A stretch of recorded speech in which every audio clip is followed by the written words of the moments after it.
అందరికీ నమస్కారం. నేను సునీత లంకరాజు. చంద్రబాబు నాయుడు గారు ఆంధ్ర రాష్ట్ర ప్రజలని ఉద్దేశించి మాట్లాడుతూ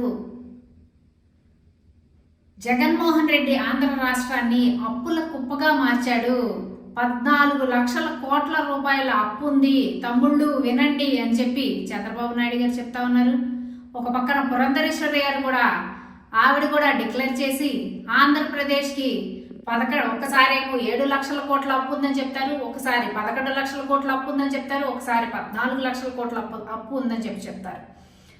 ఇలాగా ఎవరికి ఇష్టం వచ్చినట్టుగా వాళ్ళు అప్పులని పెంచుకుంటూ అప్పుల బడ్జెట్ని పెంచుకుంటూ ప్రజలని మోసం చేస్తున్నారు. ఆంధ్ర రాష్ట్రం యొక్క అభ్యున్నతి కోసం ఆంధ్ర రాష్ట్ర ప్రభుత్వము అప్పులు తీసుకొనటం అనేది సహజంగా జరిగేటటువంటి పరిణామము.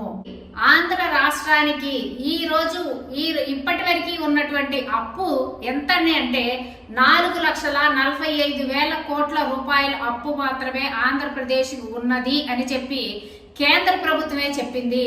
రాష్ట్రం యొక్క ఆర్థిక పరిస్థితి ఎలా ఉంది అని అడిగిన ప్రశ్న మేరకు ఈ సమాధానం కేంద్ర ఆర్థిక మంత్రి అయినటువంటి నిర్మలా సీతారామన్ గారు ఇవ్వటం అనేది జరిగింది.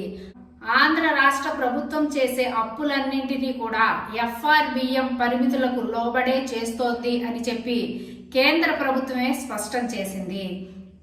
నిజానికి రాష్ట్ర ప్రభుత్వం మొత్తం అప్పులన్నింటినీ కూడా అంటే కార్పొరేషన్కి ఇచ్చేటటువంటి వాటితో సహా కలిపి మొత్తం అప్పులన్నింటినీ కూడి ఆ గణాంకాల ప్రకారమే కేంద్రము ఆంధ్ర రాష్ట్రానికి 4,45,000 కోట్ల అప్పు మాత్రమే ఉన్నది అని చెప్పి అఫీషియల్ గా డిక్లేర్ చేయటం అనేది జరిగింది.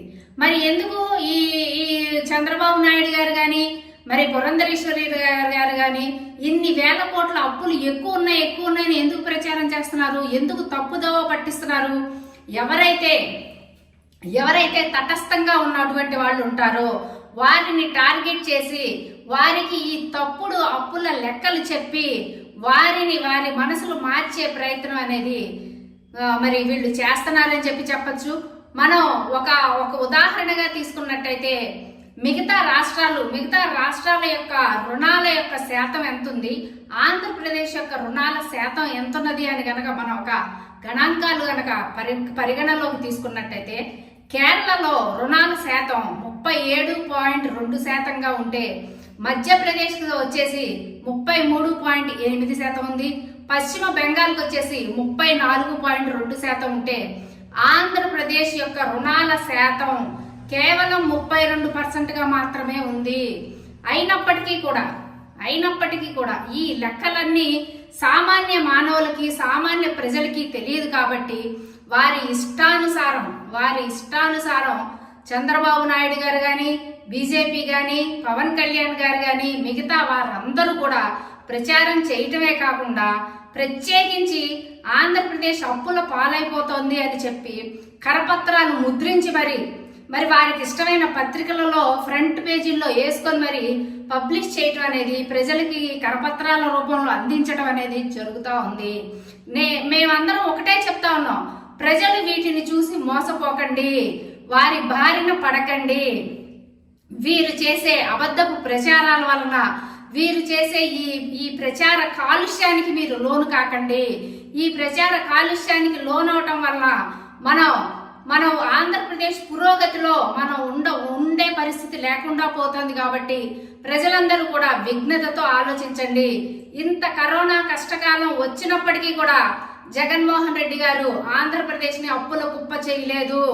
ఆయన పరిపాలనలో తక్కువ శాతం మాత్రమే అప్పులు తీసుకొచ్చారు. కేవలం 32% మాత్రమే ఆంధ్రప్రదేశ్ ఈ రోజు రుణాల శాతంలో ఉన్నది అని చెప్పి గుర్తుపెట్టుకోండి. ఈ రోజు మన ఆంధ్రప్రదేశ్ కి అప్పులు ఉన్నవి కేవలం 4,45,000 కోట్ల మాత్రమే. చంద్రబాబు నాయుడు గారు చేసే అబద్ధపు కాలుష్య ప్రచారానికి మాత్రం మీరు లోను కావద్దు అని చెప్పి పదే విజ్ఞప్తి చేస్తా ఉన్నాం.